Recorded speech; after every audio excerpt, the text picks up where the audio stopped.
अस्सलाम वालेकुम प्यारे बच्चों, कैसे हैं आप सब। बच्चों, जब हम बाज़ार जाते हैं तो हमें वहाँ पर बहुत प्यारे प्यारे फ्रूट नज़र आते हैं। इन फ्रूट को उर्दू ज़बान में फल कहा जाता है। फल हमारे लिए बहुत अच्छे हैं, हमें रोज़ाना फल खाने चाहिए। आज मैं आपको 10 फलों के नाम बताऊंगी, तो चलें हम अपना टॉपिक शुरू करते हैं। नंबर 1 माल्टा। नंबर 2 केला। Number 3 cherry. Number 4 strawberry.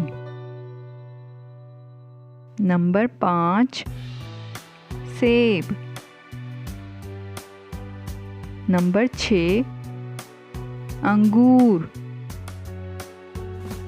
Number 7 तरबूज। नंबर 8 अनार।